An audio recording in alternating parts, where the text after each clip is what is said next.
The following Earth Angel Media presentation is brought to you commercial-free as a gratuity from the sponsor producer named after the show. Please consider their message. Find other high-value shows listed at earthangelproject.com. Enjoy the show.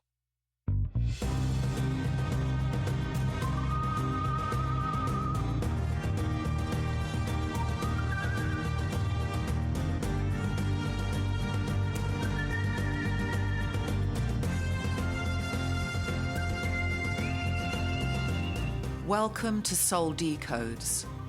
Join us as we wander off the path to find the ideas that fascinate. We talk about spirituality, the mind, the ego, wellness, and hidden history with tips, travels, and tales. Charms for a better life.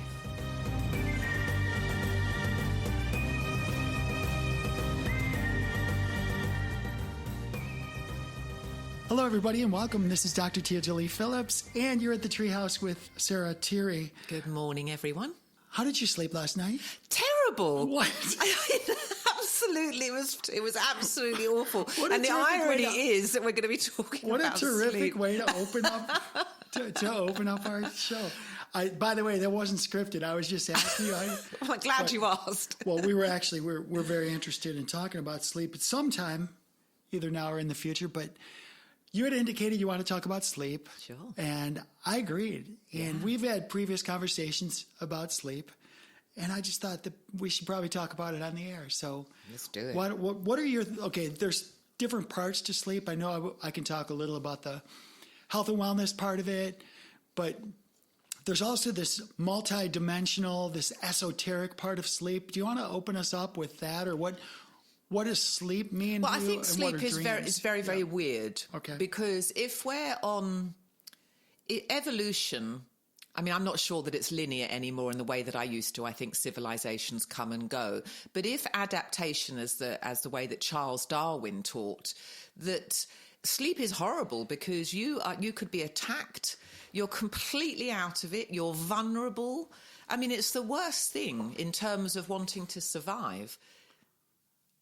It's like, You're scaring me. Yeah, I used to love my sleep. Now I can have a hard time.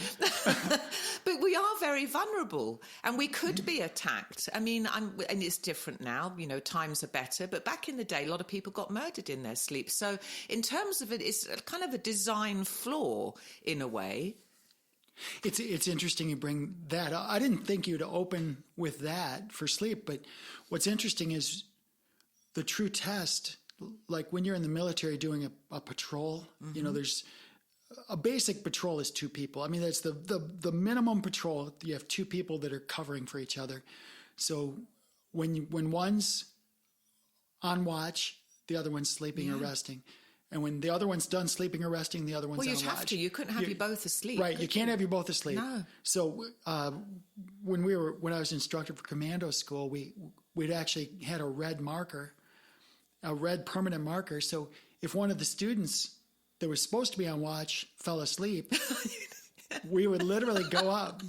Stick a red dot on his head. No, we'd put a red line on their throats. Oh my God, did that wake them up? That would wake me up. It woke them up, but they'd be... Oh my goodness, but that's so funny. If we caught them asleep, we literally put a red marker across their neck, and they would... Well, having a guard, it's important. It's been important throughout history, hasn't it? But, you know, that's part of culture too. I mean, you know, part of it being in a family or being in a village is a recognition that the importance of sleep.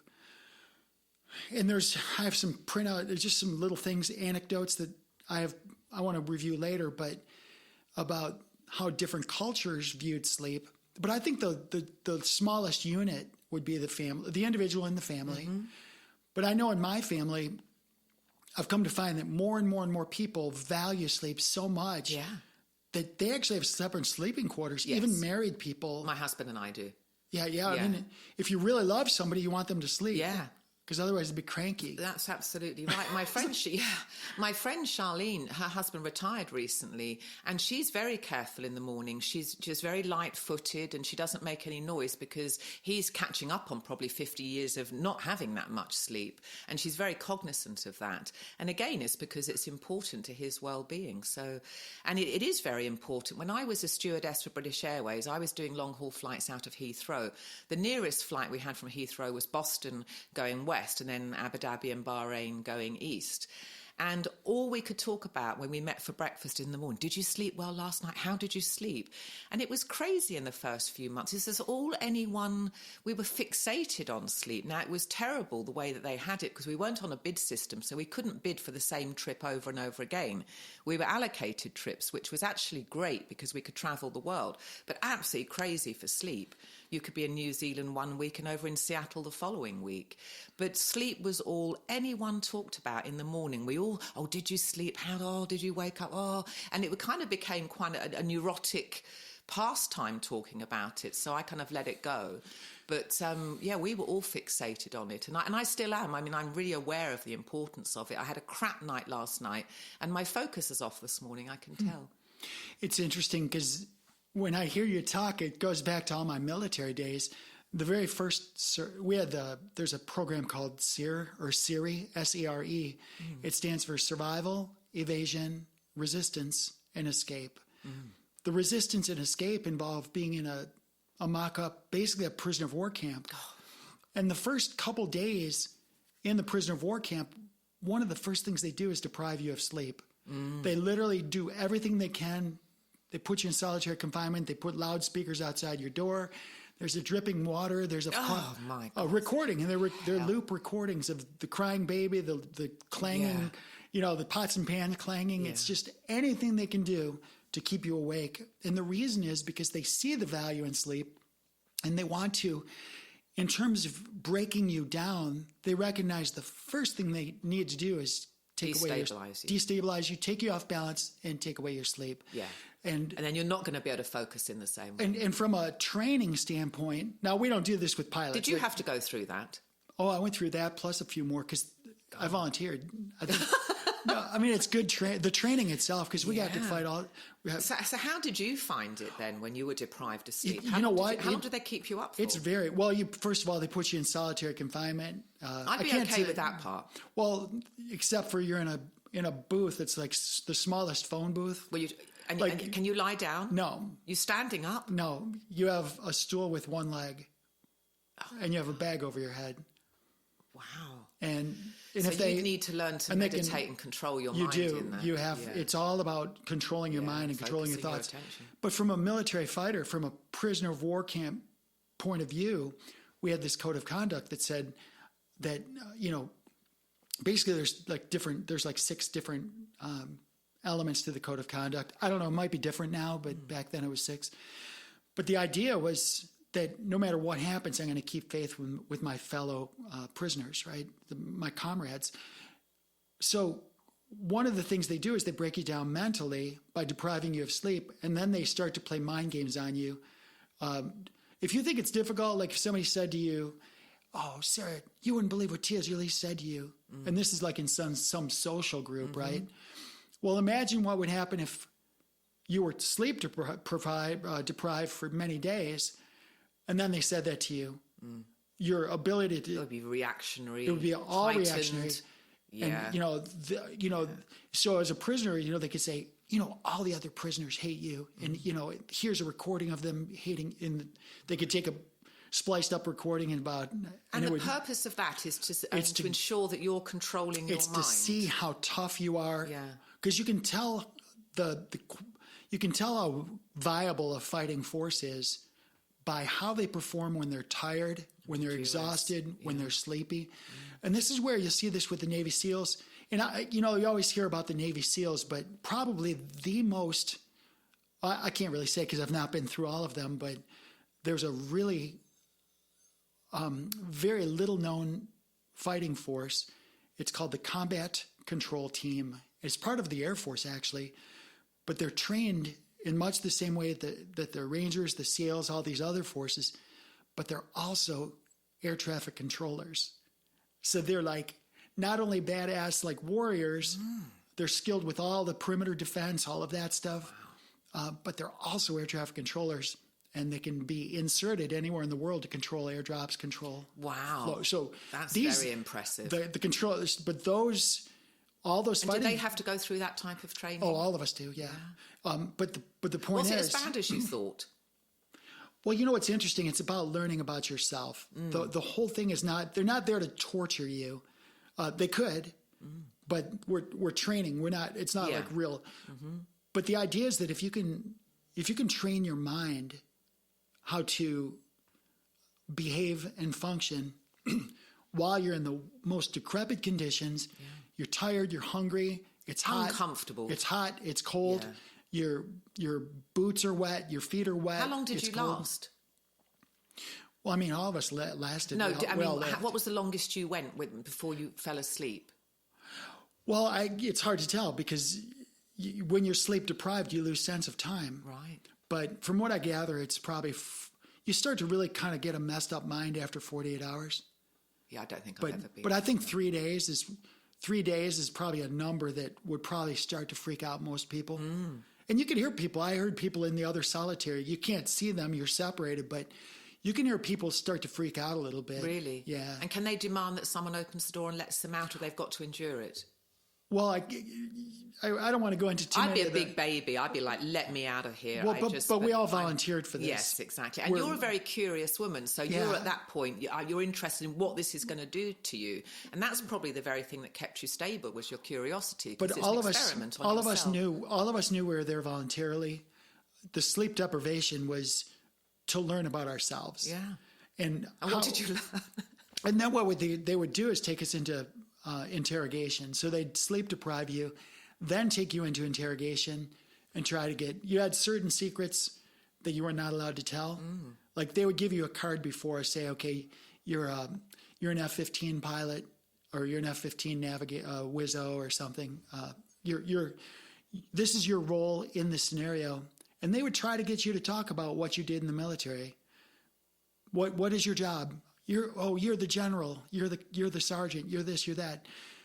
And the thing is, you're supposed to just say name, rank, serial number, date of birth. That's it. Like basic stuff. You're not supposed to tell who you are. Stop blabbing. Who's in your squadron? What your mission was? How long you've been deployed? Where your base is? You're not supposed to talk about all those things.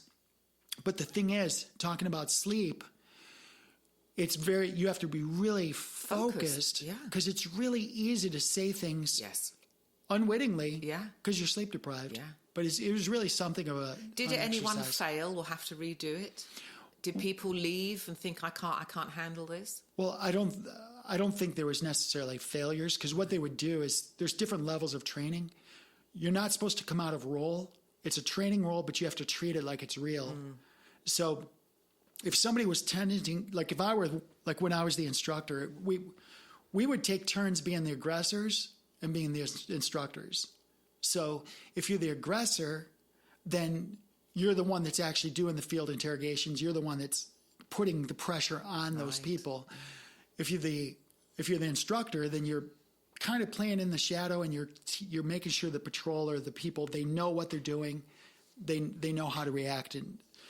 But we've been pre-briefed on most of the stuff going in. But in commander school, when I was the aggressor, we would sometimes play games with people.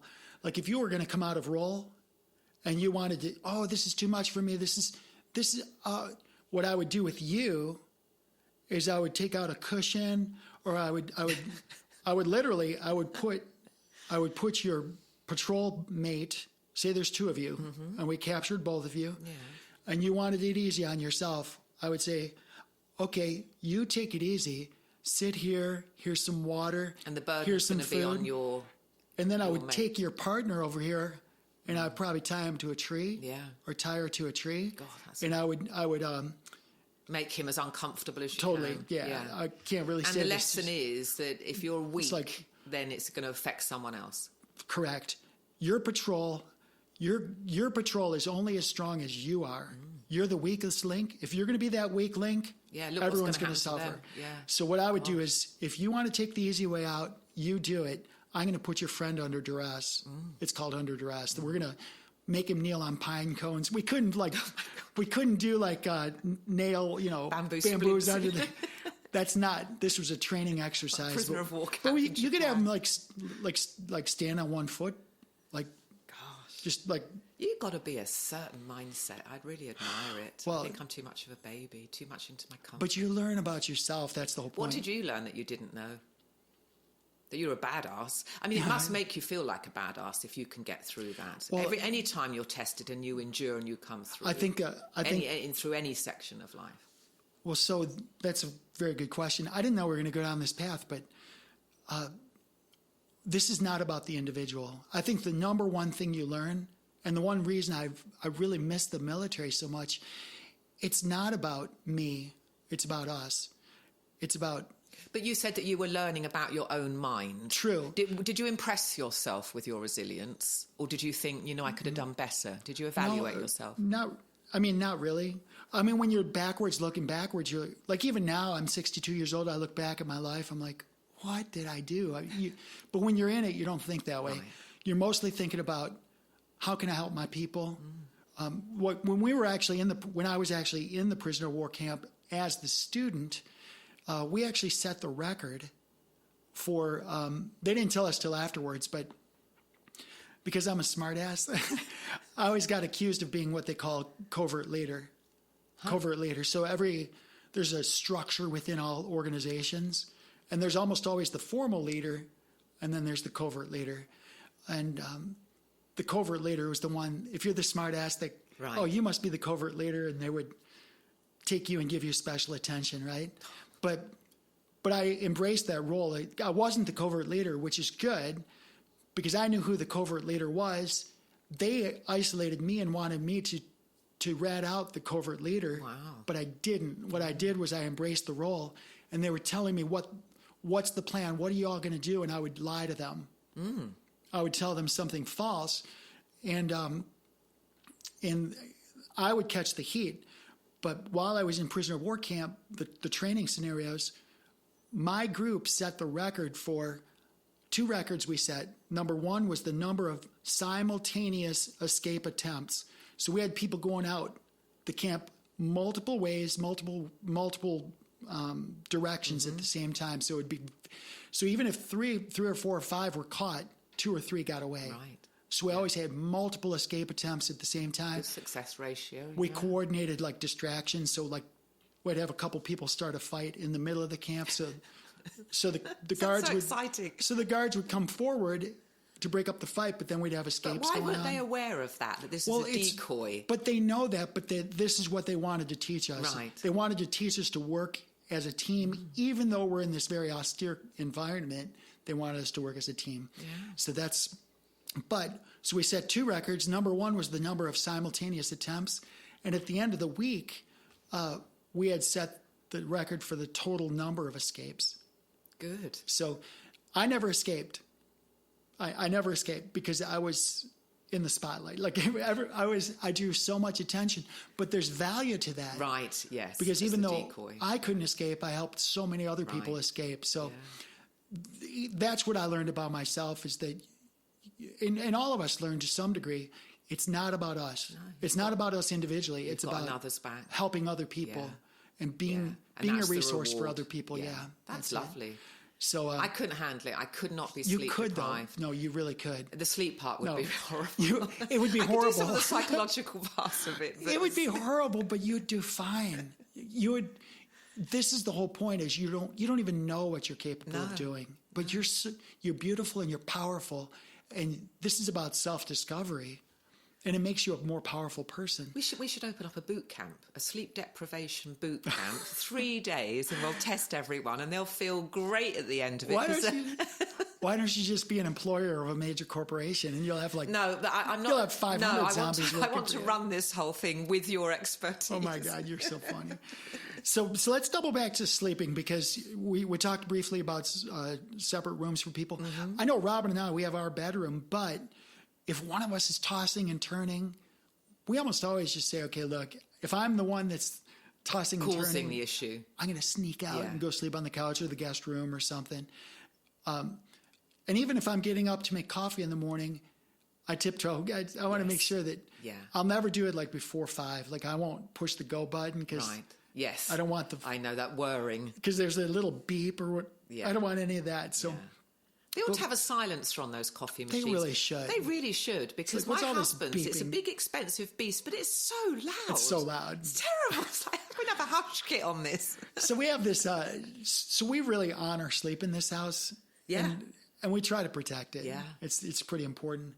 So what are some of your more novel experiences with sleep or not sleep? Well, let's go into a little bit about dreaming, because I knew we were going to talk about sleep. And I fell asleep. I'd woken up around 5 in the morning, and I'd gone back into a dream sequence, and I seem to be able to remember my dream sequences when they're the early ones in the morning. I don't seem to be able to remember early ones, but the earlier ones. So I was with my husband. I was in India, and it was before we had children. We were on this road called Tangier Road for some reason. So this is a dream? This is a dream. Oh, okay.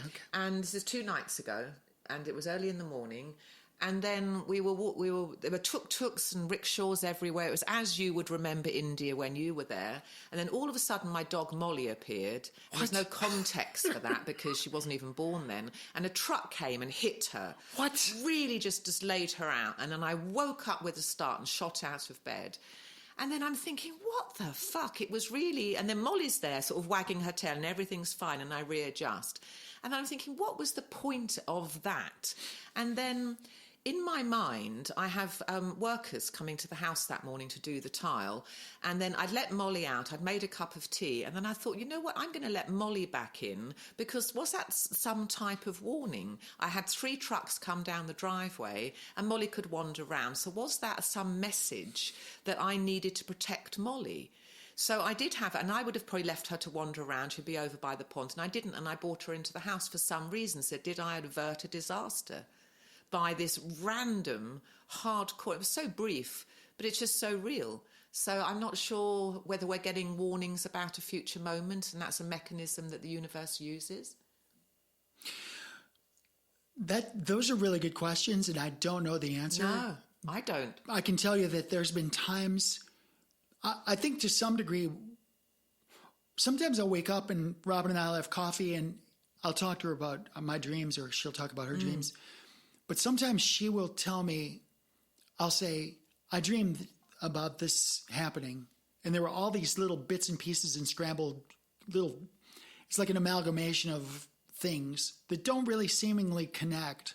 But when I explained to her the dream and how my dream connected all these pieces, she'll say, well, that piece was from the plant exchange, because remember that lady said so, and that other piece was from that person you saw at the store. Yeah.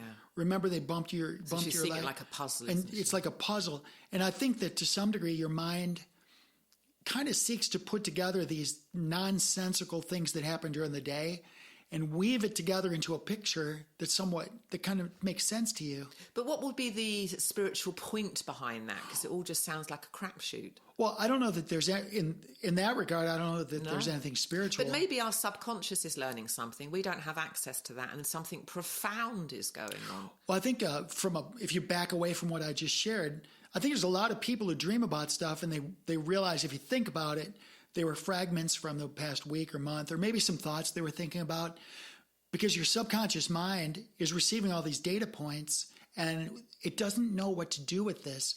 So your mind is always trying to complete a picture. Right. It's always, so it's got all these fragments. So it satisfies your mind's penchant for completing a picture, perhaps. I don't know. We're just speculating. I don't know the answer. Yeah, I know. But I know first person that if I ever have those days that are completely disjunct and there's a bunch of randomness, sometimes my dreams do try to put those together.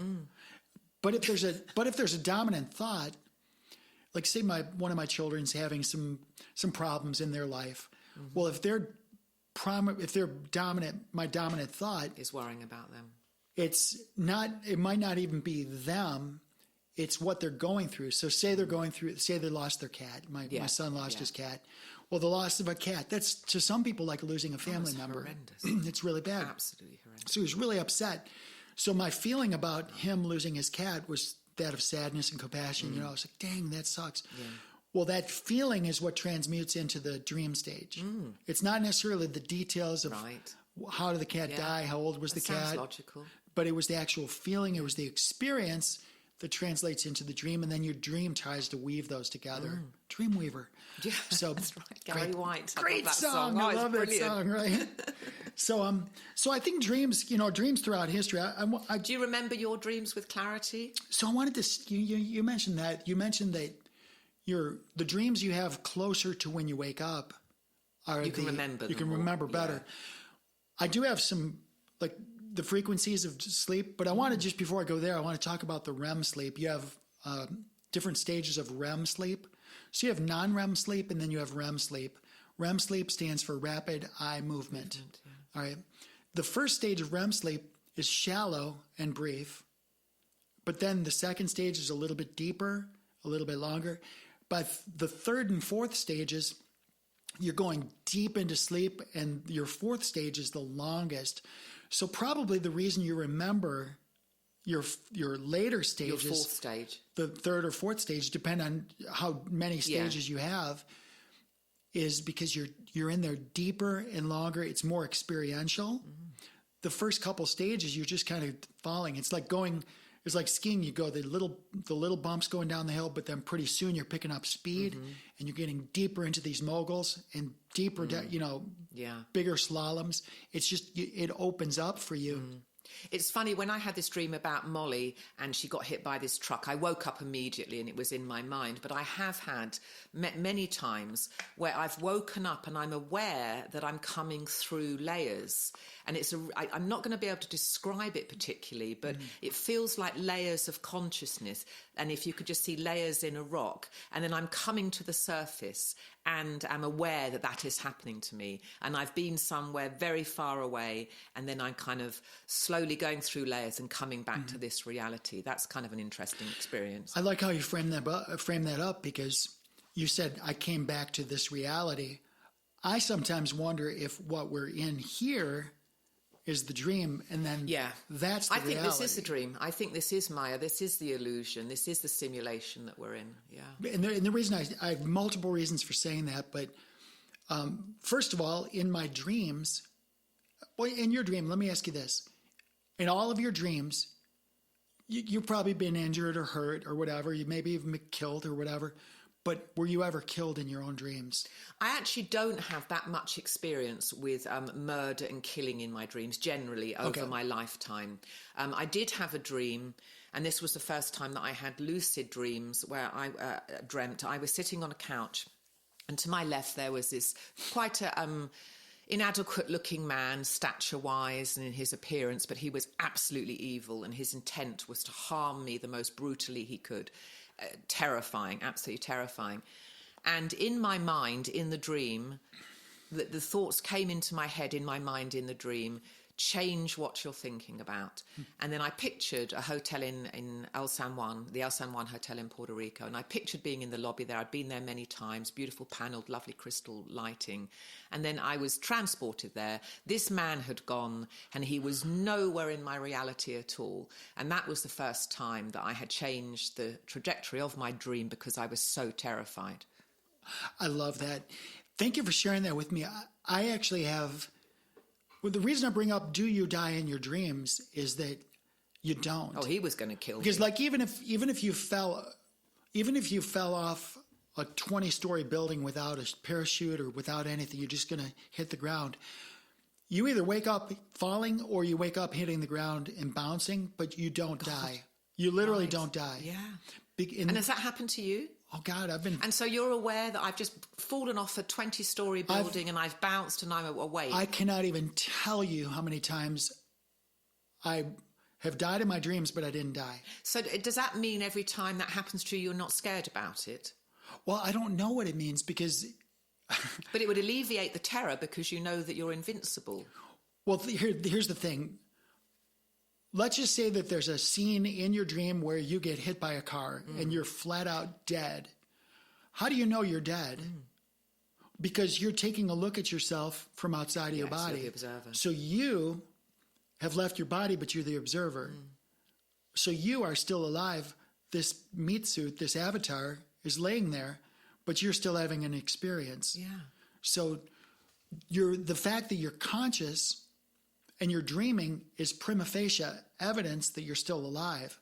The That's fact right, that the fact that you can interpret, you can analyze, you can remember, you can recall, all of those are evidence that you're alive. You're just playing this movie out. It happens. Now, one thing, when I met Robin, she was previously married to an alcoholic. It was totally abusive in terms of mostly emotional. But after we got married, I would come home and open the garage door. I'd come in and she'd be in a cold sweat because the garage door opener was a trigger. Right. And so that's when her ex-husband came home and he was just being an idiot. Yeah. Or maybe she thought he was dead on the street or something. Like, because when alcoholics go do stuff, they're not thinking to call home. They're not thinking to leave a note where they are. No. And that's very traumatic for a spouse, right? Didn't know where you were, any of that. You could have been in a ditch somewhere, especially in Michigan in the winter. You go off one of these country roads in Michigan in the winter, you're going to wake up a little icicle. You're going to be like a popsicle when you wake up. So you don't know these things. So the garage door triggered her then. That was... But it took a long time. There was triggers that drive you into this fear state. That's your amygdala. Yeah. And the amygdala is the part of the brain that's where that's where the fears and the nightmares kind of get triggered up.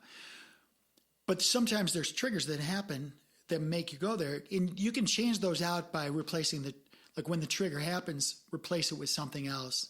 So it's called CBT, which is cognitive behavioral therapy. So as soon as you hear the trigger, you have to immediately say, there's the trigger. Yes. I'm going to change the output. I'm going to focus my attention I'm going to refocus. Whenever that happens, recalibrate. I'm going to recalibrate it, right? Yeah. Well, for years, she had nightmares, and we agreed, we had this conversation about nightmares, about how important they are.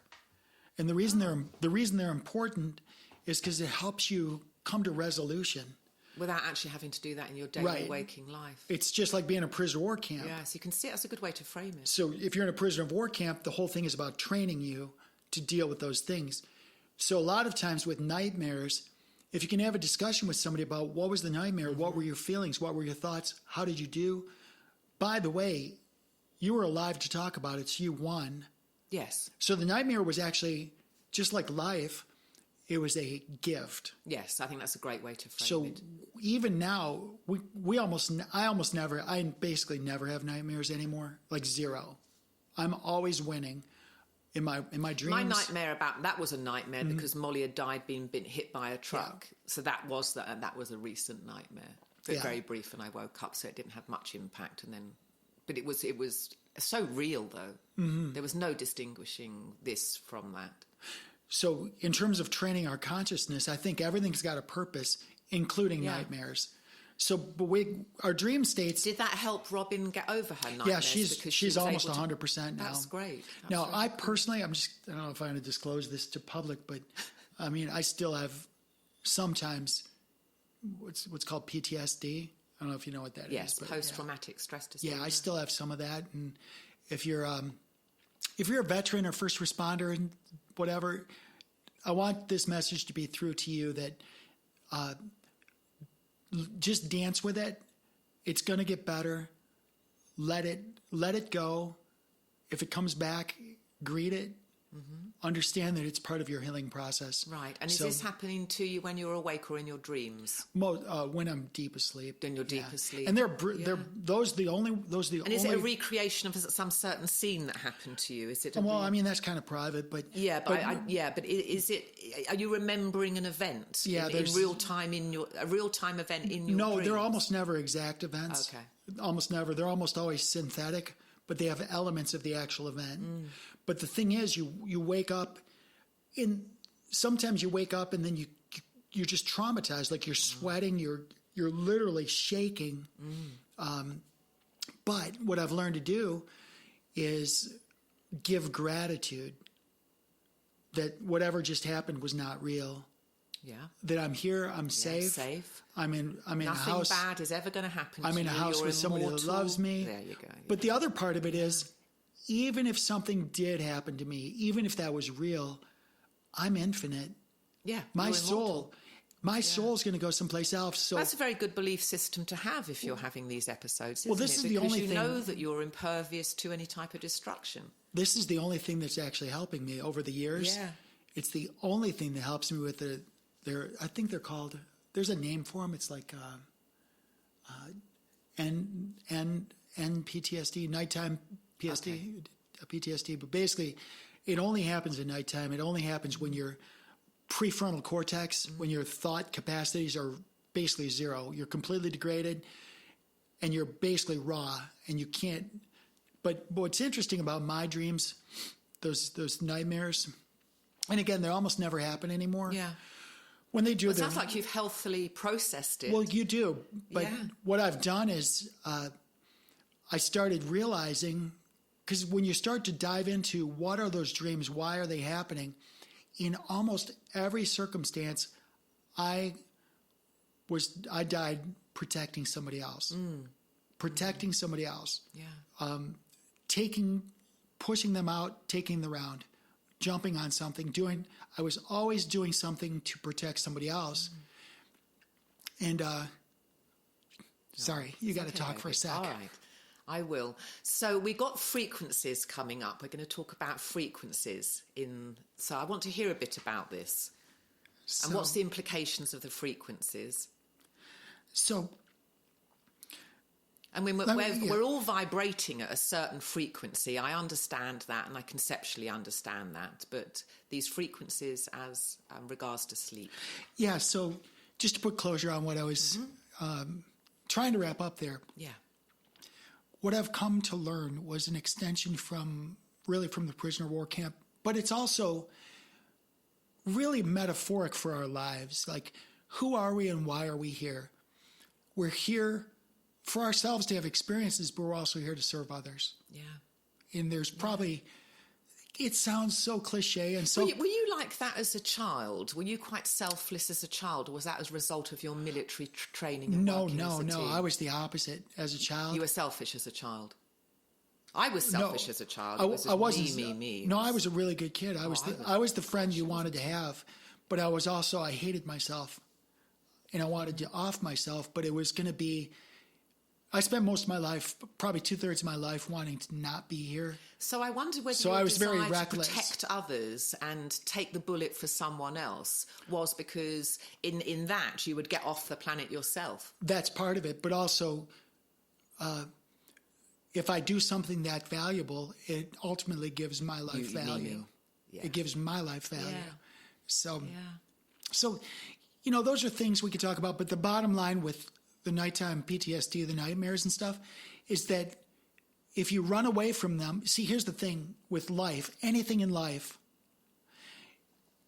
if all of us are going to either run towards something or run away from something, we're always more excited running towards something.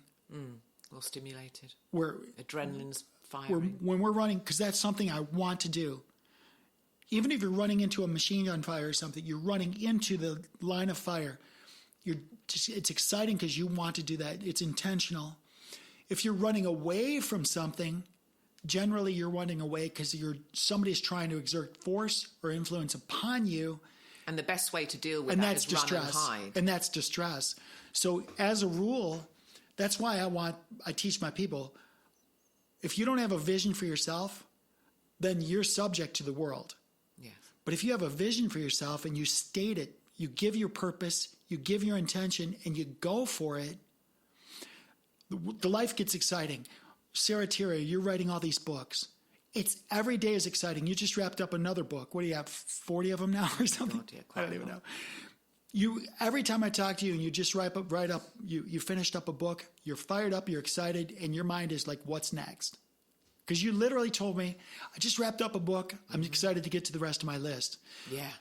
The reason your life is exciting is because you have these things you're going towards. Purpose. You want to do these things, even if it's going to the beach or going to the theme park or going to the movies. If you're moving towards something, life is exciting.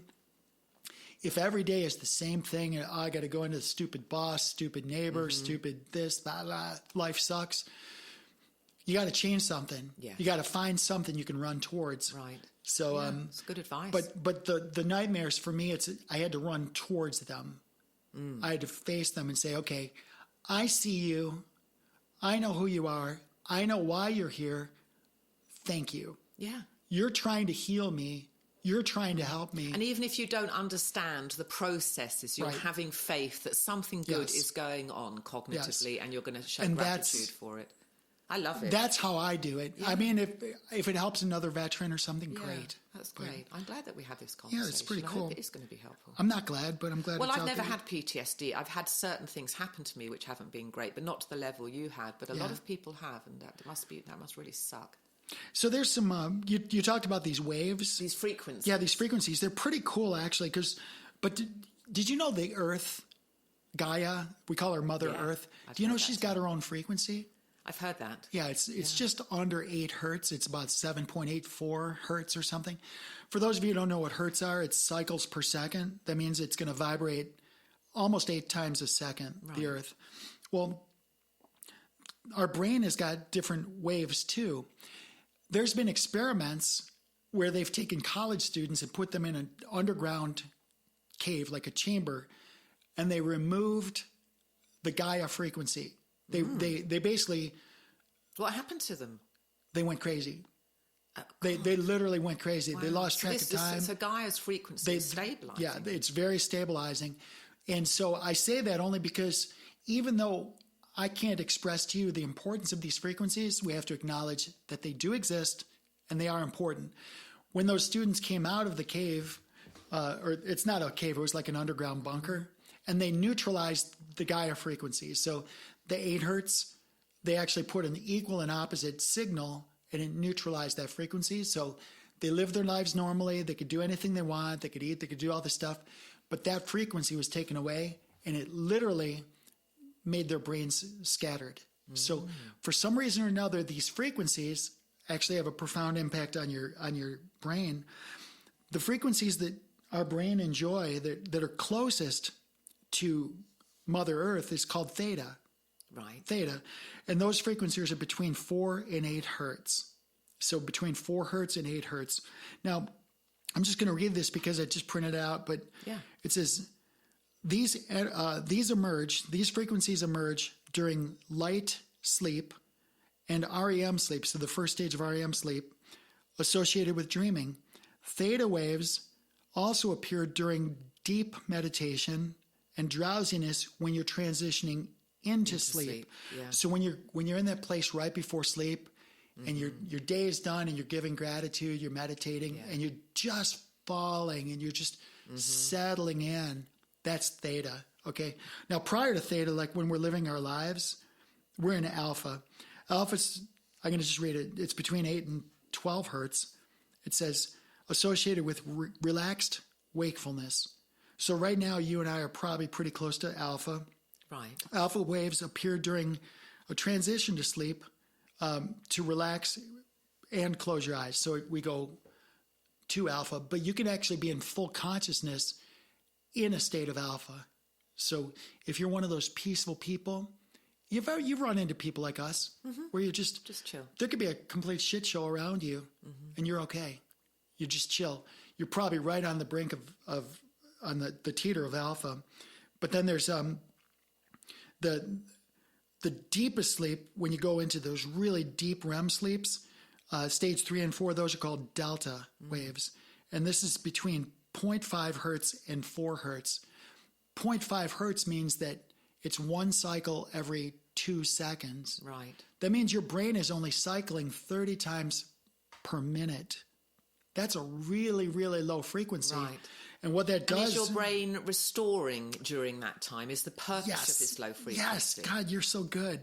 The delta waves, it says, are essential for physical healing and the immune system functioning.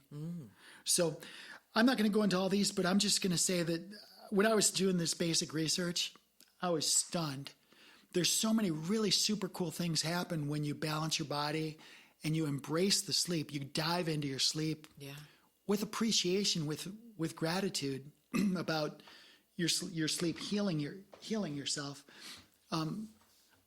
talk about healing, I want to share one thing.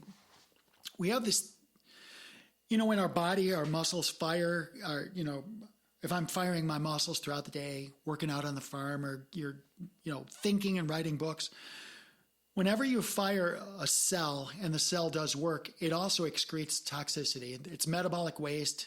It's the equivalent to us pooping or peeing. And this is physical and mental exercise. All of it.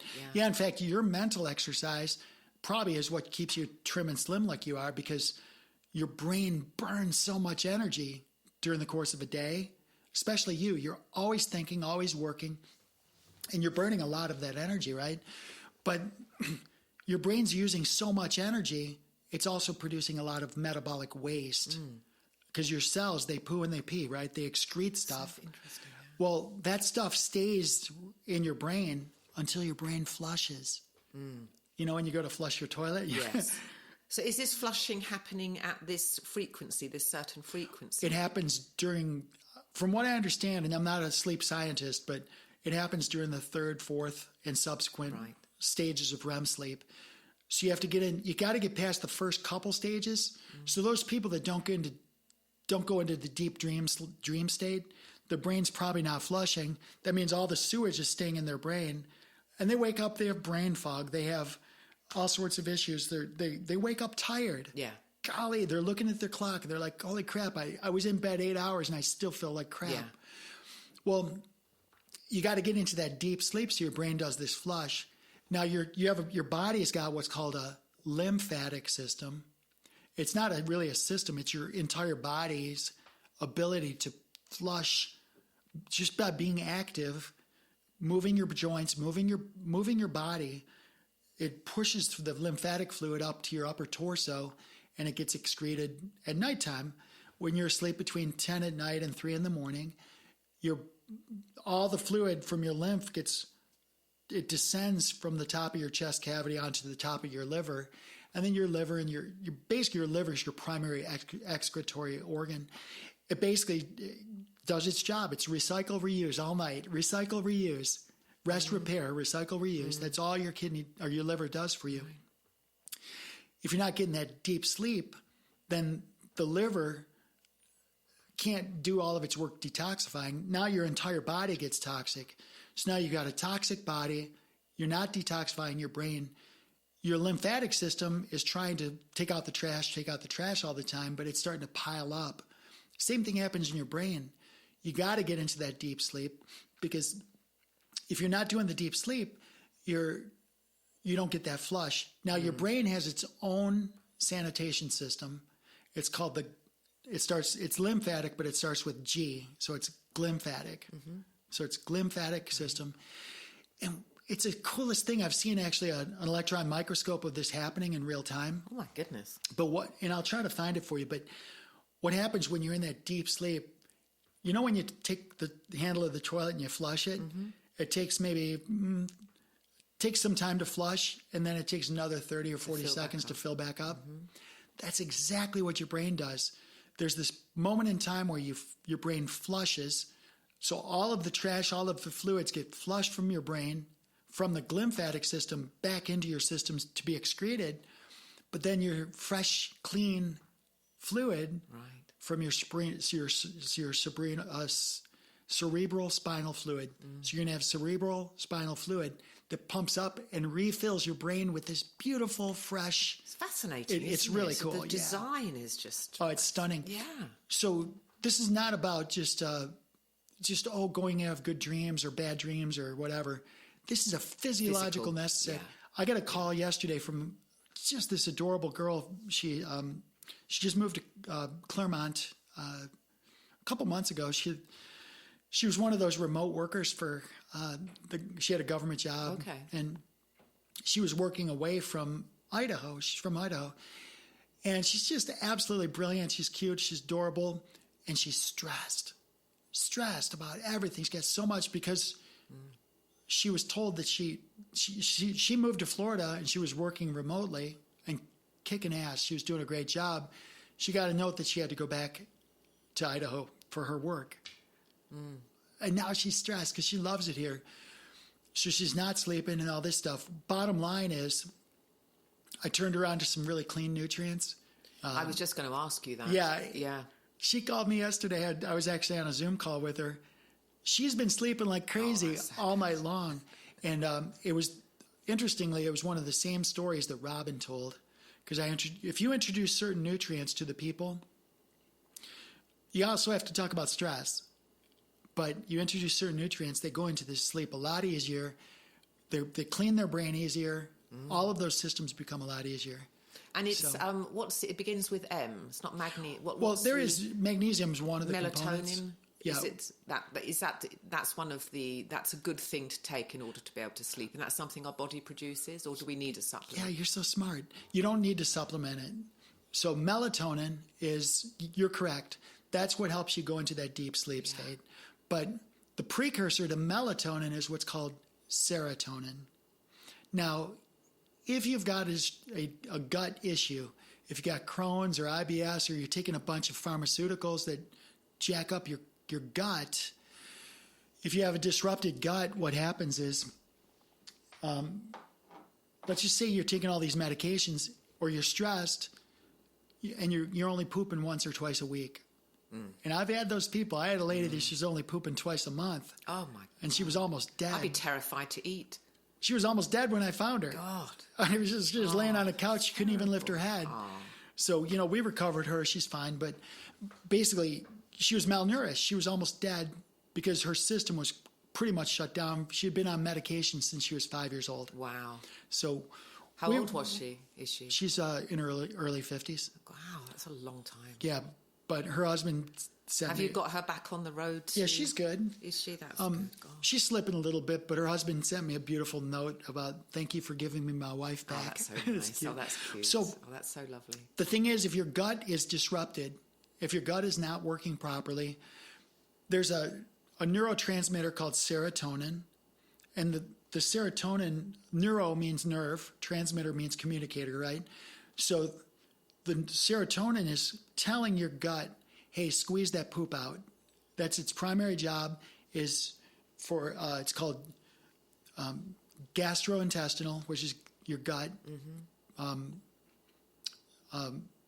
motility or peristalsis. So you really want the gut to, you want the gut to function properly so everything flows. If it's not flowing, then you get this stagnant, toxic stuff building up, and eventually you can blow a hole in your gut. It's called a leaky gut. But what should happen is your gut squeezes this poop out, and if you ever had a really robust poop and you just feel like $1 million, babies are great. They have a poop. They suck with moms. They suck on the mammary. They're like happy, happy, happy. They poop. They have this big smile, and they're like, okay, change my diaper, I'm out. Yeah. And there's some relief in it. There's a relief, but that's the serotonin. Right. So when you have when you leave a good dump, I always hate people saying take a dump. No, leave it. Yes, you do. Yes, you leave the dump. You do leave it. You don't take it. So, but when you leave a good dump, that serotonin enters your circulation and gives you a good feeling. Well, that's just the serotonin from your gut. Right. S1 configuration going to your brain into an S2 configuration and sitting there as a precondition of your synthesis of melatonin. So you want your gut to work properly so you can sleep at night. I know it doesn't make sense to us, but that's just how it works with the neurotransmitters. So it's really important you take care of your gut health is vital. Gut health, yeah, absolutely. Yeah. So you talked briefly about controlling your dreams. Lucid dreaming. That was the only time that I had. I'd like to. Had you played with it at all? Yeah, well, I've tried to program myself going into a dream. Okay, I want to wake up and I want to be able to direct it, but I haven't managed it yet. But I'm working on it. How long have you been doing it? How long have you been since trying? I had this lucid dream, and I don't know how long that was. Probably 18 months ago, maybe 2 years ago. Okay. But that was the only time it happened. But it happened under duress. I was about to be absolutely brutalized by this guy. Fascinating. So that's how. And then in my mind, it was change the thoughts. But I don't have I have weird dreams, but not necessarily bad dreams. So I'm not looking to change an outcome in a dream necessarily. So maybe that has something to do with it. I'm not being attacked by zombies or anything. So in your opinion, what do you personally get value from your dreams? No, I don't. I think I do. I'm quite certain I do, but on a level that I don't understand. But my dreams, I mean, the laws of physics are not there. There's no rhyme or reason. There's no context. There's scene changes.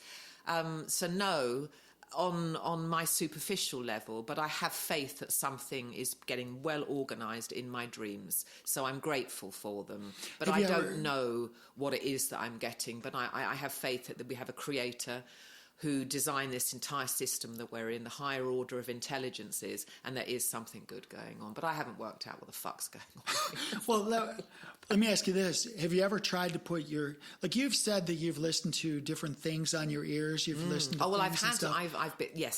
listen to podcasts, and then that podcaster becomes a member of the cast in my dream. So I've incorporated this reality into a dream. I've done that. So you've done that with the podcast. Yes. Do you think you could do it with your own consciousness? Well, I'm hoping to. Because I haven't made any strides to being successful in that. Because if you're listening to a podcast, you're basically taking somebody else's consciousness. And then he's coming into my dream right. and sitting at a restaurant talking to me, and what he's saying is what. So I'm merging two realities. So your question is, can I do that with my own consciousness? Right. Can you make yourself that other person? Yeah, well, that's a good question, isn't it? Even if it's your future self. Like I wonder if I record myself and then listen to myself. Some people do that. And then incorporate, because it's happening with other people. You've been in a dream talking to me. Oh, cool. Yeah. So if I record myself, maybe, and I could experiment with that. That sounds playful. Sarah, some people fun. do that. Some people actually do that. For what end? I've heard it mostly with respect to affirmations. Ah. So, like, the way I would deploy, like, if somebody was... You always want the affirmations to be affirmative. So you don't want the negative part, you want the positive part. Mm-hmm. So, and they almost always start with I am. Mm-hmm. And it's especially effective if it's in your own voice. I am this. Yeah. And it doesn't even have to be like a physical self, because you're entering your dream state. Say you wanted to just be more confident speaking in front of people. Right. Or you wanted to be a better singer. You could literally do these affirmations throughout your sleep. Now, I've never done this. Maybe there's some listeners who have done this, but I've never done it. I prefer to set the things in motion and then surrender it to the divine. Right. But I don't do that without putting guardrails in place. Mm-hmm. So I used to, 15 years ago, I used to just go into this dream state and just try to give direction.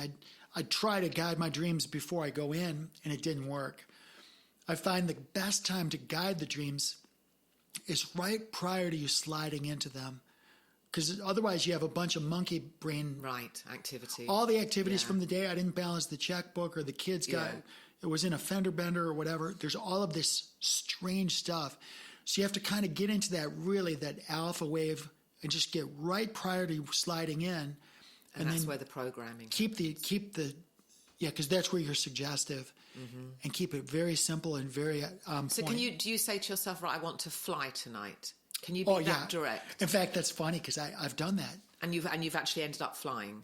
Yeah, as a result of asking that of yourself. Absolutely. That's great. Yeah, isn't it? I want more flying dreams. Here's the thing. This is fascinating, and this dovetails with a lot of your spiritual laws, the alchemy laws.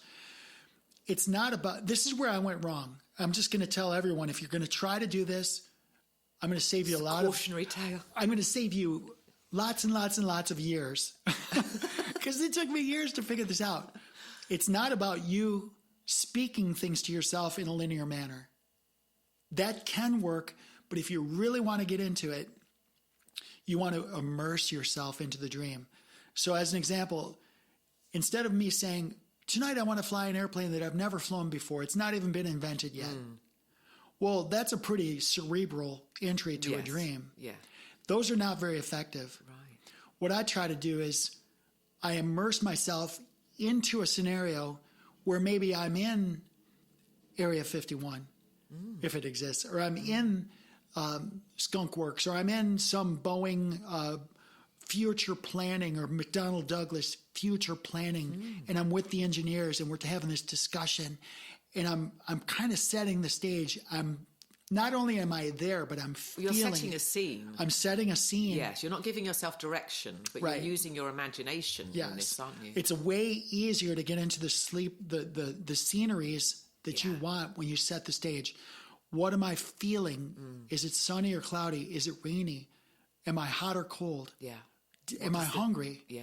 Did I eat? What did I eat? The more real you can make it. Who am I with? Do I like that person or hate that person? Is this somebody that's guiding me? Right? Is this a mentor?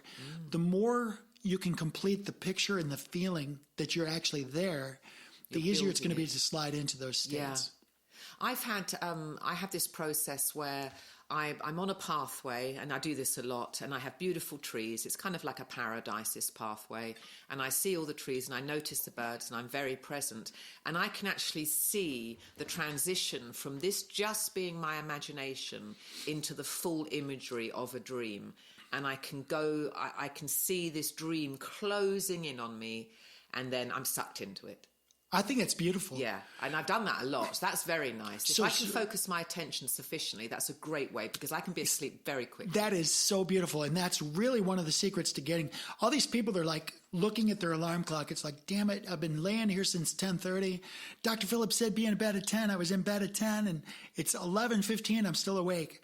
This is where you exercise this. Well, you got to focus your attention. Your attention. Well, that but has to happen first. But also your imagination. Well, that comes after. Yes. Now you've focused your attention Yes. out of monkey mode, and now you can build this image like you're at the skunk works, and Yeah. you can start building that. But that takes focus. You've got Yes, to you're go to right. focus. This is and then about- if you're going to bed because you're tired, your focus might be off anyway because you're bloody tired, so it's Right. harder. So it's harder, but it's worth it. Oh, it is because worth when you're tired, you're more influential. So instead of trying to shut the monkeys down, train the monkeys. Train them. It's like, okay, that's why you want every detail, because you're taking these screaming monkeys, you're getting their attention and focusing them on every detail. Yeah. Are there birds? You'd make a good writer.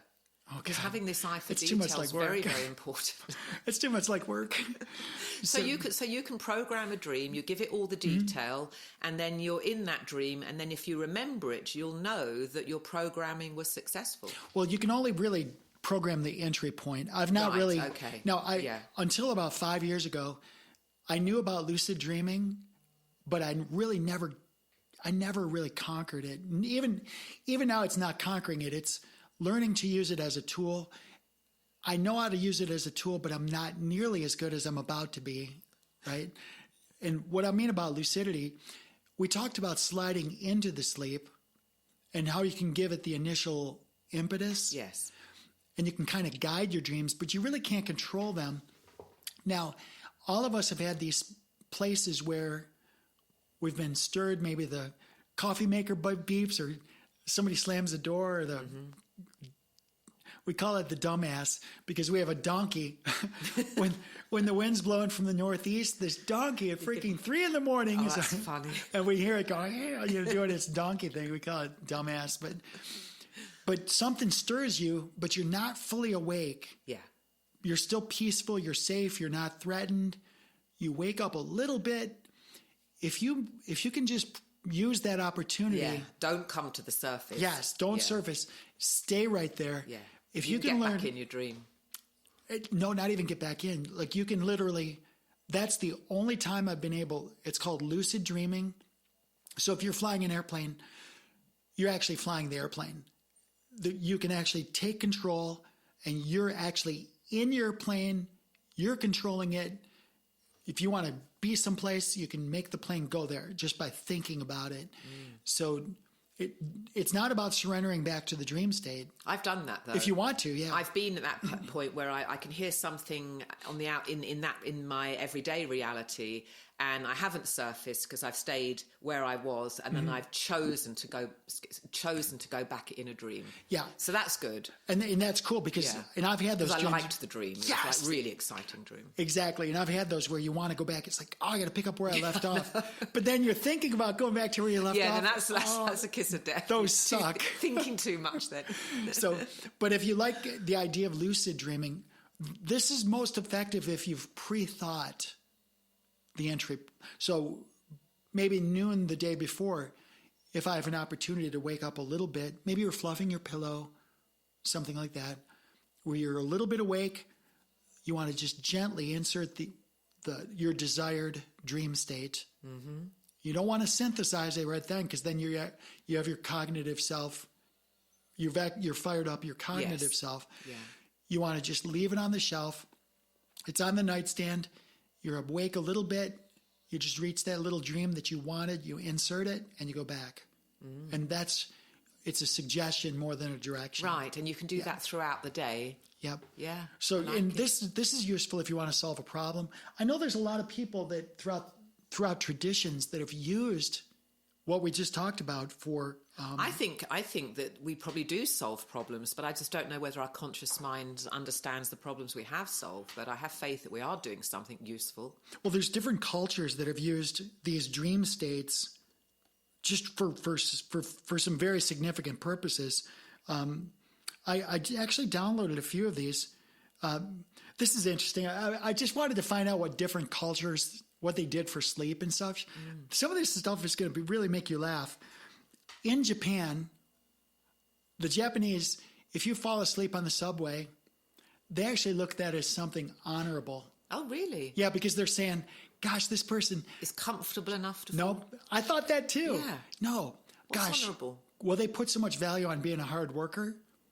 They're like, this person's clearly a hard worker. Look at them. Look at how deeply they're sleeping. They're slobbering on everybody, right? But they honor that. I thought that was hilarious. Yeah. Another one is the Spanish siestas. They take a nap, an afternoon nap. That's to do with the heat, isn't it? Yeah, that has to do with a little bit of the heat. That was mostly in on the farms. Yes. But now that there's urban areas, they don't do siestas as often. I bet if you went through rural Spain, though, everyone would be asleep. All their shutters would be closed. Yes. And I still believe that's that's changed in hundreds of years. Yes, that's actually the case. Yeah. It's actually almost like a lifestyle where you just do your little siesta. Now, sometimes, Robin and I, our days are busy. And I know you nap sometimes. Yeah, I can't nap every day. But even if it's just 10 minutes. That's all you need. That's just like a little... Yeah. It's like, it is revitalizing. It's just a little bit of a... Well, we're not sure where we go. We're going into, I think, some other dimensions. We don't know what's being restored in our mind there. But I know if I have even 5 minutes, it's great. I don't want too long, actually. I wouldn't want an hour. Yeah, I told Robin, like she'll say, I don't want to go to bed yet. I'm so tired. And I was just go take 5-10 minutes. Just 5, yeah. And I can program that. I can say to myself, you're having a 5-minute nap, and I'm generally pretty good about that. Yeah. So the different cultures, the Koreans, I'm just looking this over. It's it says in the Chinese they have heated platforms made of brick or clay. And they serve for both sleeping areas and daytime living spaces. So if they fall asleep, it's great. They use that in that manner. The South Koreans do something similar, but they use it for overall health, for spine alignment. So there's different people use these ideas, not necessarily for nap, but also for rest, to realign your body, to give yourself even a play surface. So I thought that was interesting. And then I like this one the best, like the indigenous Australians,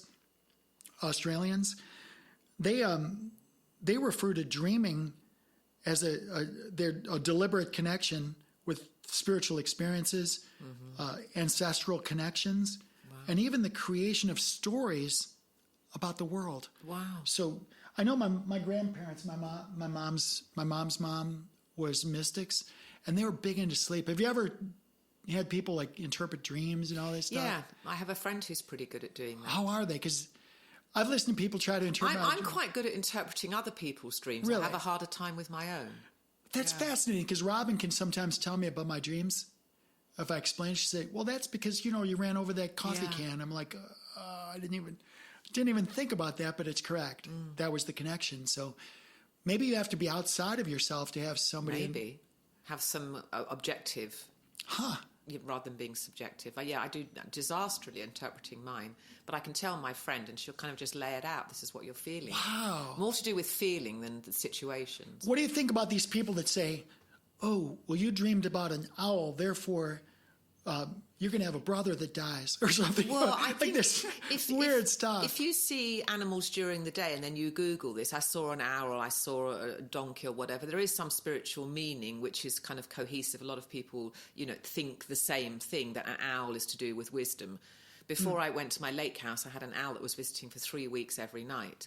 And my friend said, oh, okay, it means this, this, and this. And she was right. And then I Googled it. It was like, oh, wow, this is what it means. So, but we don't know whether it means that. But whatever we assign a meaning to that. So this owl is giving me wisdom.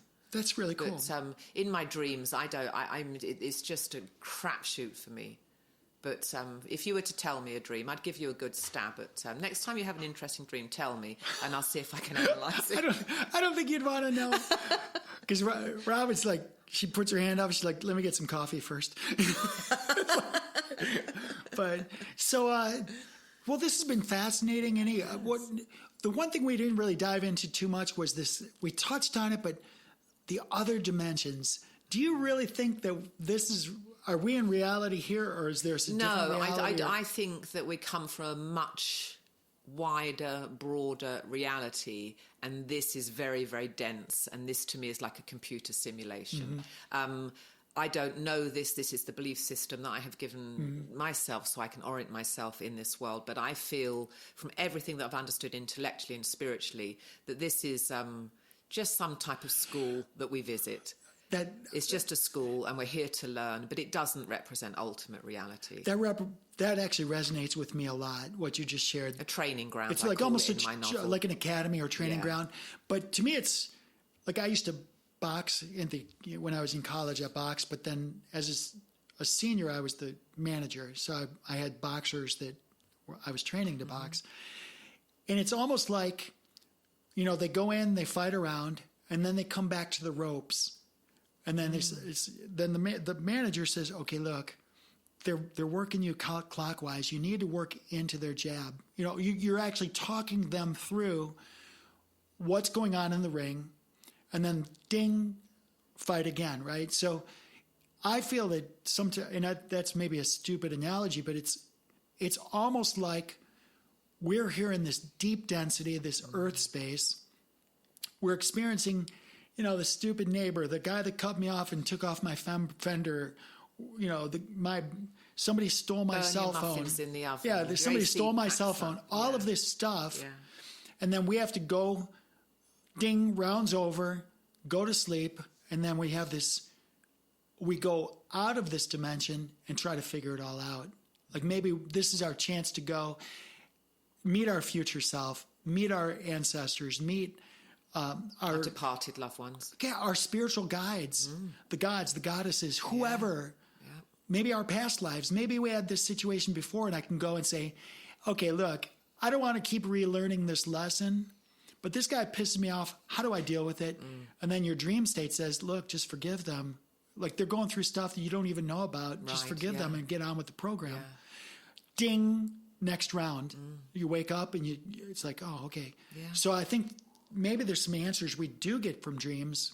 But we don't really remember our dreams with any great clarity, so that whatever the answer is useful in our subconscious mind, not perhaps our everyday mind. I think that's a good insight because it's not that... We've still got to trust it. It's not the cognitive, it's the experience.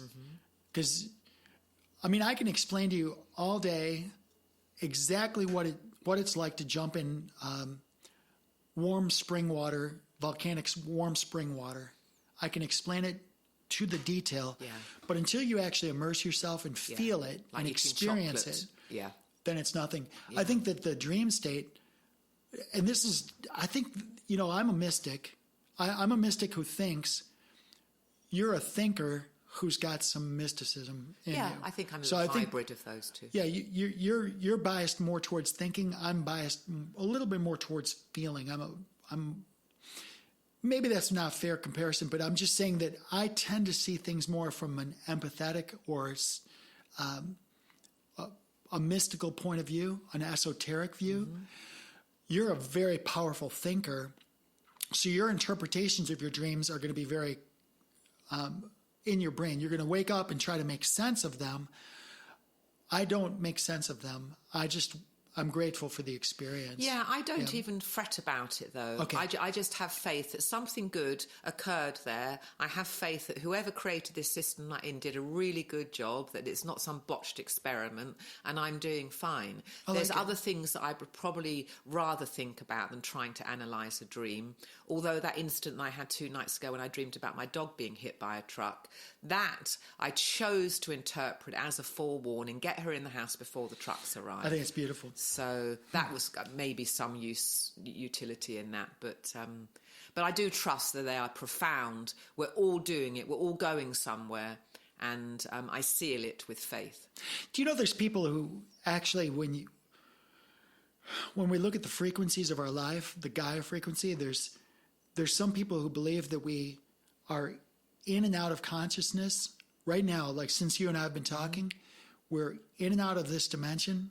God. 8 times per second. Jesus. It's synchronized with Gaia. God.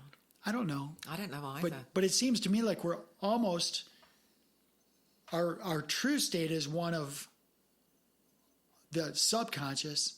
That's our true state. Right. And then we have this state, this that we're in now, this synthetic state where we're so-called awake, but this is the fakeness. I always, I think I put it in one of my books.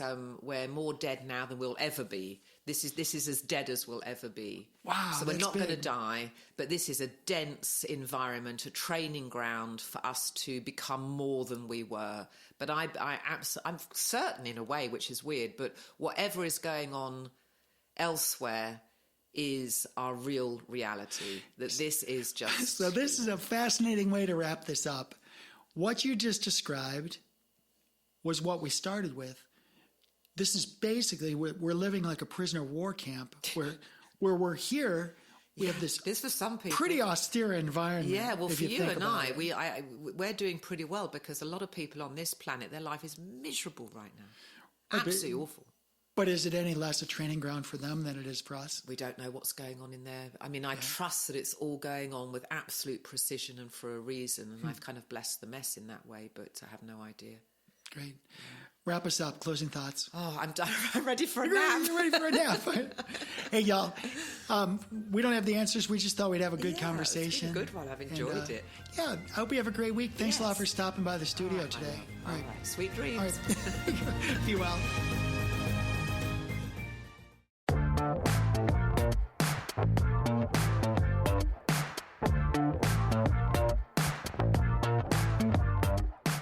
Soul Decodes, a feature presentation, airs every Friday on the Earth Angel Media Network.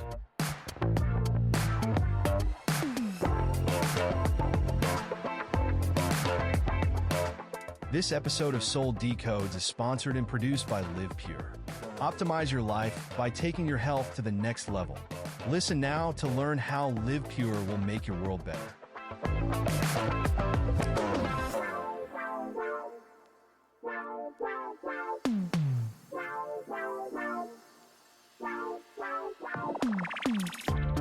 Live Pure is an American-based distribution system of online portals that give discounted access to clean, potent, natural, and ethically sourced healthy solutions for fat loss, muscle gain, immaculate skin care, immune system support, whole body cleanse, physiological balance, and performance support for athletes of all ages. Live Pure handpicks the best products and nutrients from world-class companies, always adding to their quickly growing wellness lineup that now includes Korean skincare, medical-grade nutraceuticals listed as pharmaceutical alternatives in the physician's desk reference, and healthy coffee that rivals the world's best, but for only about $1 per cup. Soul Decodes listeners looking for vitality, youth, beauty, and better health can get 25% off retail by visiting livepure.com/SERE and signing up for free as a preferred customer. If you are a content creator, influencer, or home-based entrepreneur looking for worldwide cash flows from the emerging gig economy, Live Pure's state-of-the-industry brand partner affiliate program can bring you up to 7 different payment vectors as bonuses. As a content creator aligned with Live Pure and Earth Angel Media, you will enjoy massive co-marketing benefits, including a cutting-edge website that is personally branded to you or to your business. Sign up as a brand partner at livepure.com/SERE. Or drop us a note at connect@earthangelproject.com to get more information.